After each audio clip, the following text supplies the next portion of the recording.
This is MJ. I'm an author, I'm an artist, I'm an analyzer. Welcome to Red Panda Report. Buckle up for two-fisted pulp action as I talk about the terrific twosome of Toronto. Red Panda Report episode 26, or season 2 episode 26, something like that. Anyway, I'm talking about Awid Minter's Murder, which was originally published or released from DakotaRingTheater.com, October 26, 2007. And here is the copy written by Greg Taylor, who's the writer, director, and voice of the Red Panda. A blinding snowstorm, a manor house cut off from the outside world, a desperate, violent act.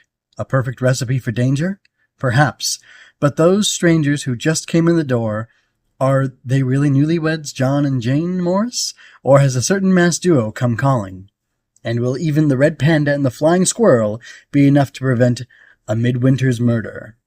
So, that one was a little, I would rank that at like an 8 as opposed to the usual 10.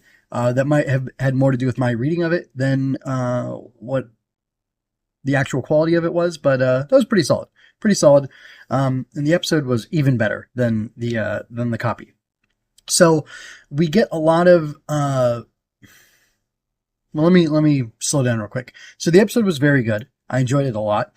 Probably the two of the most interesting things are that, one, we got to see a lot of the emotional connection, the romance potentially budding between Red Panda and Flying Squirrel in this one, and I'll get into that a little bit later. And the other thing was that for most of the episode, they were in their civilian disguises, pretending to be other people, John and Jane Morris, and it's John and Jane, that's so funny. So that was another exciting element. And at the end of it, they did end up getting in their costumes and doing whatever they had to do. But this is another episode with no super heroics. It's a very classic, very, you could say cliche type of thing where somebody comes in on a murder and they're detectives, so then they have to solve it. So, of course, they are detectives of a different sort, and they go ahead and they do solve it. So, very interesting, setup and premise, and I'll go back into the relationship stuff and the romance. So it's clear. This episode makes it clear if you weren't sure, and I don't know if they throw one in every season, and that's how Taylor figured he would do it. But it's clear that Kit has a romantic interest in her boss, in the Red Panda, and she mentioned something about this ball that they were at, or this ski event that they were at, and how the servants were talking, and she kind of hints at maybe somebody had been romantically interested in her, and he kind of asks if she was caught by anybody, because that's kind of the language they're using of somebody chasing and catching or whatever. And it makes her uncomfortable, and then when they're pretending to be husband and wife, it makes... there's not too much blushing there or anything like that. They know they're going into a routine, so they just do it. And it's really clever how Kit realizes, we can't say who we are. There might be something going on here. We should protect our identities. So she makes up on the fly that her husband is John Morris and she's Jane Morris.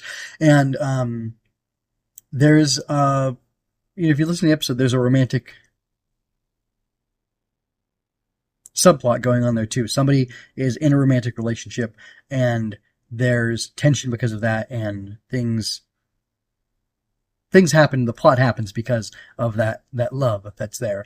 And at the end of the episode, Red Panda remarks that he couldn't see it, and Kit says that she could because she has had years of practice, or she's had lots of practice seeing this dynamic of a servant and a wealthy person, and there being an attraction between them and an unrequited love, or whatever, a love that cannot be, let's say. And obviously she's talking about herself and how she feels about Red Panda, and he doesn't get it, or he pretends not to get it. We're not 100% sure at this point what it is, but he's definitely oblivious to the overtures she's making, the things that she's trying to say and hint at. And that's really interesting. Interesting and fun. Other thing that was interesting and fun, which I mentioned at the top, was the fact that they basically solved this murder mystery on their own in their civilian identities, of course, with their detective skills. She cracks a safe and reads through files and things like that. And together, the information that they both learn, they go off in different places and do different things, helps them to figure out who was the murderer and who did this, and then they finally get in their costumes to stop it because somebody runs off and they chase after them. And I really appreciate that we could have a mystery like this solved by these characters without them having to be superheroes. Of course, they're using their superhero skills, but without them having to use their superhero costumes. And even if the guy who fled ran away or had gotten away, they still could have solved the murder without him there. And I don't know, that maybe that would have been even more interesting. I'm not sure if that would have been more interesting or not, but it's definitely something that could have possibly happened. And I think that's pretty interesting. And, yeah, it's just a fun thing. It was a fun dynamic. It was a fun way to play the episode, to have them barely be in costume.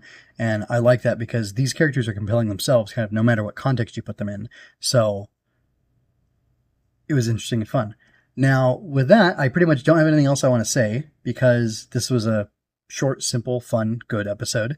And I think I've said everything I have to say, so I don't want to go on for too much longer.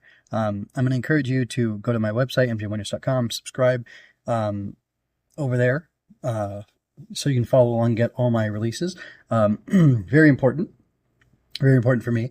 I wrote a noir a noir superhero story with a female superhero named Karuv. She's an avenging angel, and I wrote a short story about her that I will have linked in the show notes. And she's very much in the style of the Red Panda or the Shadow or Zorro or Batman, I guess you could say. And it's a very short story that I submitted for something. There were like 100 entrants, and I was not in the top 3. So maybe I was number 4, I don't know. But I think it's a good, fun story, and it feels like very much the part of, I definitely want to tell ongoing stories, and I have outlines for books for this character, but I haven't gone beyond outlining the broad strokes, and actually in writing this short story, it gave me a really cool idea for something to do, a gimmick that I can have for the character, in the books specifically. I don't know how it would work in other media, like if I got it, turned into a comic book or graphic novel, that kind of thing, but I know exactly how I would do the gimmick, and it would be great. But anyway, it's called Midnight Angel.